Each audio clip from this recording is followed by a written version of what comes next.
Hey guys, what's going on? Megan here. All right, the 20 most important muscles to get a crazy V taper. Crazy V taper. Keep in mind, this is only for a V taper, right? So a lot of the muscles are gonna be placed in categories where a lot of you guys are not gonna be happy, right? So I'm gonna choose.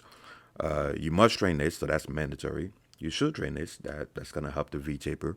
Doesn't hurt, which is no significant downsides or upsides.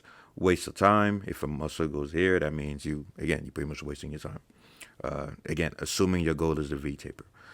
Do not train this, so that's muscles that you should avoid growing, and never train this, right? These are muscles that are going to destroy your V taper. This is not, I repeat, this is not for general bodybuilding, whatever. This is people who are solely obsessed with getting a V taper as fast as possible. All right, let's get started. Traps. This one makes me sad because you guys know I'm big on. I think traps and neck is one of the most important muscles. But again, for upper traps, this is gonna hurt. This is gonna hurt. Do not train this. Right. Again, this is assuming that your only goal is to maximize your V taper. Right. Sadly, having a huge upper trapezius is gonna make you look narrow, somewhat, right? It's an illusion. Bodybuilding is all about illusions. So, trust me, guys, I hate placing this here, right? Because you guys know how obsessed I am with traps. But unfortunately, if you want to have that crazy V taper, do not train this, right? You could train it, but just don't make it blow up, right? Next, you have front delts, right? I'm gonna put this here. You should train this, right? You should train your front delts, even though a lot of people think, oh, front delts don't really add to the width, but they do create an illusion. If you have big front delts, it does draw the eyes to your to your upper body, right? And it helps create that illusion of width because keep in mind, it's very hard to train your front delts without also recruiting part of your side delts, right? So it helps. So definitely train this. Let's see. Next, we have chest. Like I said, this still is gonna upset a lot of people, but it's a waste of time. It's a waste of time. If your goal is to have a crazy V taper, training your chest is a waste of time. Again, I'm not saying you shouldn't train your chest or you shouldn't train your upper traps. Okay, stay objective here, guys. All this still is saying is if you want to maximize your V taper, training your chest is a waste of time. It's not gonna add to your width significantly. Next, and again, I have to keep saying this, that does not mean you should not train those muscles, okay? Because I'm going to get somebody in the comments saying, chest is important for this, traps are important for that. And they're going to mention everything except the V taper, right? Let's be objective. Next, we have triceps, right? Believe it or not, right? I'm going to put out, you should train this. You should train this. And hear me out. The long head is not going to contribute much to your width, but your medial delts, your medial tricep and your outer tricep, your lateral head, if it's massive, it is gonna add width to your body. Not a lot, but a little bit, right? You don't believe me? Look at anybody who has huge uh, lateral head of the triceps, and it literally pokes out from the front, right? So it's definitely gonna add some width. Next, we have biceps. Guys, biceps is a waste of time. It's a waste of time if your goal is to maximize your V taper. Next, we have abs. This one is interesting because, yes, lowering your body fat is definitely gonna add, uh, you know, to your V taper. But that's only if you have, a blocky waist and you have love handles and stuff, right?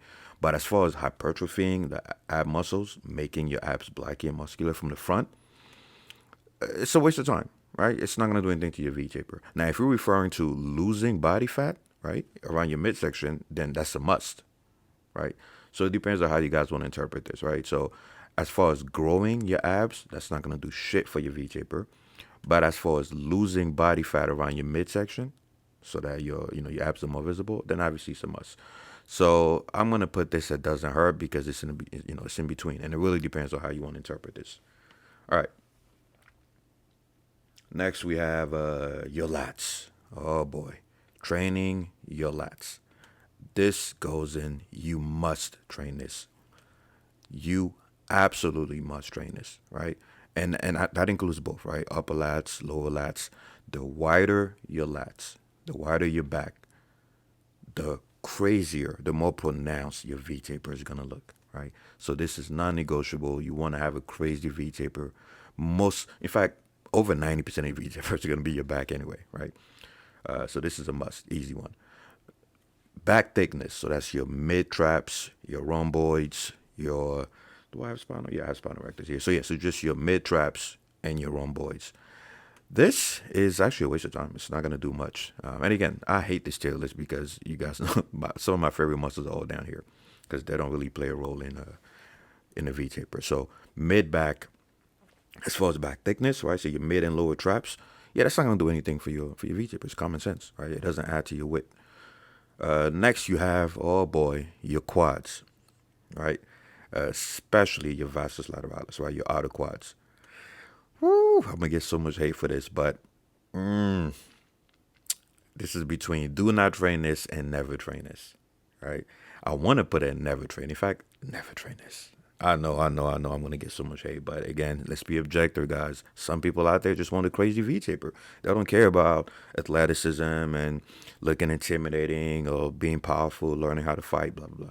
If you just want a crazy V taper, I'm sorry, you should never train your quads because that's gonna actually give you an X taper, right? And if your upper body is not wide as fuck, then that's actually going to give you an upside down V taper, which looks stupid as hell. So if your goal is to get a crazy V taper, do not train it. In fact, if you look at a lot of the, what is it called? The physique competitors, right, in bodybuilding who just want to have that crazy V taper, they have chicken legs for a reason. They try to actually not grow the outer head of the quads, right? They'll probably train like the teardrop, right, but not the outer because it takes away from that crazy illusion of the the V shape. But yeah, I mean some people just care about V tapers. So anyway, next calves, same thing. I'm gonna put calves at do not train this. I know. Sounds crazy, but yeah. If you have crazy big quads, crazy big calves, again, it might take away from that perfect diamond shape upside down V.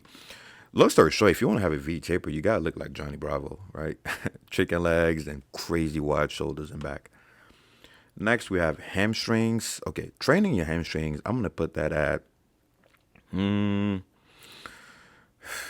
Actually, yeah, I'm gonna put that at. I'm gonna put that waste of time. Yeah, waste of time, right? If you're trying to maximize your V taper, your hamstrings are not gonna do much from the front, right? Even from the back. Next, you got forearms. Again, this one's a little tough. Actually, no, this one is. I'm gonna put this one that doesn't hurt. Right? It doesn't really hurt the V taper. It doesn't help it. It doesn't enhance it. I also don't think it's a waste of time. So, yeah, I'm gonna put that one that doesn't hurt. Oof. Neck. I mean, this one, it depends on who you ask, right? Some people would say having a big neck makes you look narrow, just like upper traps. Some people say it enhances the V taper. I'm gonna be biased, and since I put traps down here, you know what? Fuck you guys. I'm putting this higher. I'm gonna put this one that doesn't hurt, right? There's no way I'm gonna put both neck and upper traps at do not train this. Yes, that's me being biased, but I don't care. So it doesn't hurt, right? Because I believe everybody should train their necks for several reasons. But some could argue that it hurts the V taper. Next, we have your obliques. Now, this one is very controversial, right? If your obliques are big, then sadly, that's gonna hurt the V taper, right? So I'm gonna put this at do not train this, right? It also depends on your genetics, your structure. Keep in mind, guys, the V taper is a big percent of your V taper is genetics, right? Your frame. But making your obliques bigger will detract from how slim your waist is, right? Next, we have your brachioradialis. Again, this one, it's a waste of time. It's not going to do much. It's not really going to create that illusion. I know what you're thinking. Well, forearms up here, but I can explain in a separate video if you want. All right, next you have your real delts. So believe it or not, I think you should train this. A lot of people underestimate how important the real delts is in adding width to your shoulders, right? People forget that, first of all, there's a big overlap between your real delts and your side delts. So growing your real delts is going to add to your width, even from the front, right? You don't believe me? try to get a crazy, go to the gym, right, and do reverse flies. Try to get a crazy maximum pump on your rear delts, and then stand from the front, and you're actually gonna look wider, right? So next you have glutes. Okay, come on, all right, do not train this. It's between waste of time and do not train this. It's not gonna do anything for your V taper. Next you have your spinal erectors. Again, waste of time. Oh boy, there goes my nemesis here. Tibialis anterior, right? Tibia, do not train this. And last but not least, you have your side delts. You absolutely must train this. Join the private training group, buy the ebooks to support the channel. I'm out.